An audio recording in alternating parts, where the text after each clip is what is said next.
Hey guys, it's Laura and welcome back to the dog vlog.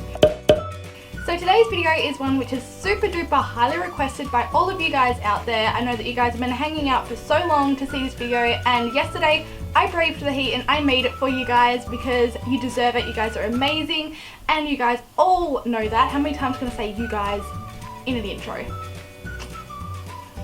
So today I'm going to be showing you guys how to make a DIY agility seesaw. I just want to say before I start, I made my agility seesaw a very long time ago, back when the dogs were doing agility and back when I made all of my equipment. So if you notice in this video that I'm not cutting up the pieces of PVC piping, if you notice that a few of the pieces are stuck together already, it's because back in the day when I made this seesaw I used PVC glue on most of the pieces, and once you put that stuff on there it's really hard to get the PVC apart, which I guess is good because that's the point of the product, but not good when you want to take something apart and show someone how you made it. So yeah, I just thought I would say that if you guys do notice that any of the bits and pieces are stuck together, like I've already put them together, that's why, because they're stuck with PVC glue and I can't actually take them apart. And I didn't want to make a new seesaw because I already had a perfectly good one. So yeah, I just thought I'd say that in case any of you guys are like, oh, you already cut the pieces and you already stuck them together.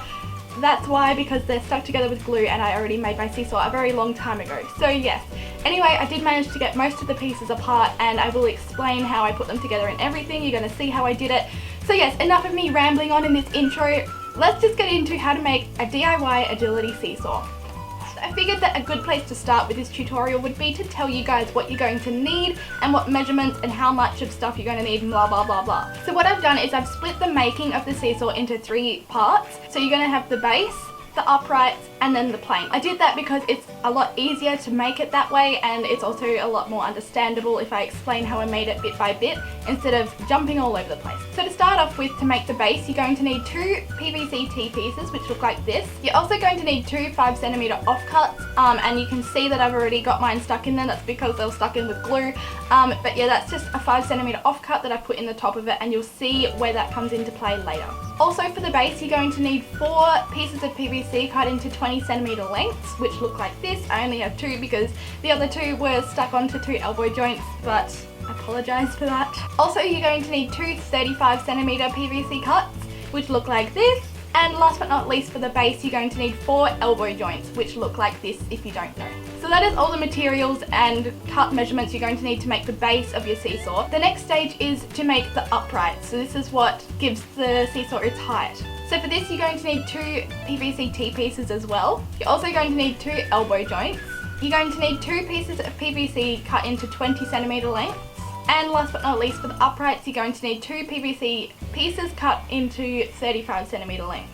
So all those materials and cuts are going to make the actual stand of the seesaw, so what the plank sits on. And for the plank, mine is just off a building site and it's about 2 to 2.5 meters long. What I did to help the seesaw plank stay on the actual seesaw stand is I'll show you now. Basically, I just got probably about a 15cm piece of PVC and I just cut that straight down the middle, so it's just a little semicircle but it's 15 centimeters long, and then I just screwed that onto not really the center of the plank. You sort of want it to be slightly off center so that after your dog has gone over the seesaw it will come back to rest on one particular side. So you can choose which side you want.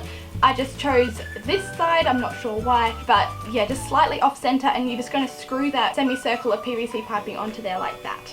And that will help to connect the plank to the seesaw body so that it won't like slide off or anything. It'll be secure, which is what you want.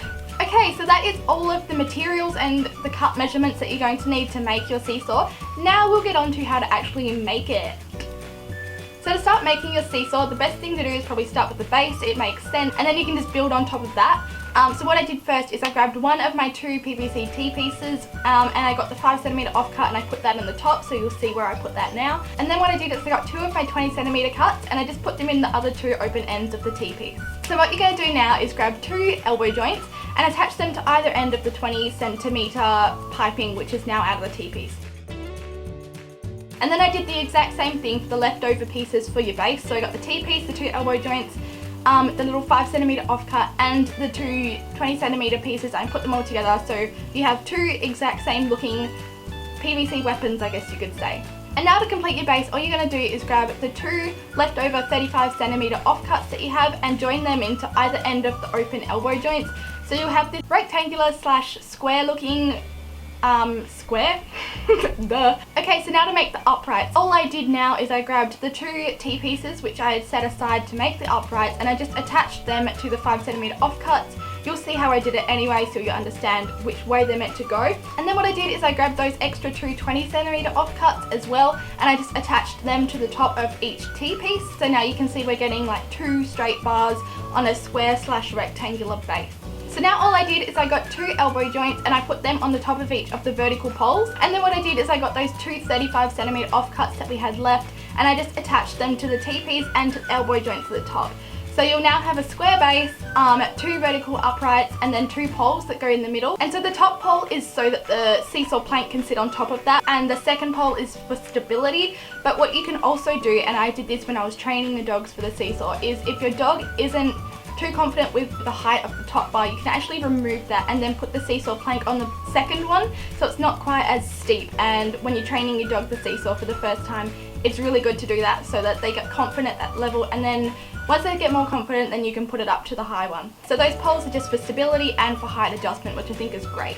Okay, so now to make the seesaw plank. So what you're going to do is just grab your piece of wood, and after you've cut that 15cm piece of PVC and you've cut it in half so you've got the semicircle thing going on, just screw that in so it's slightly off center. And as I explained earlier, that is just because you want the seesaw, after the dog has gone over it, to come back and rest on one particular side. And then after that's done, it should just clip on top of the seesaw. It should rock and just rest back on one side, whichever side that was that you chose. Another thing that I did for my seesaw to sort of keep the plank in the center, because I did find that as the dog was running up to it and then getting onto the seesaw, the plank would gradually move over every time the dog went over it.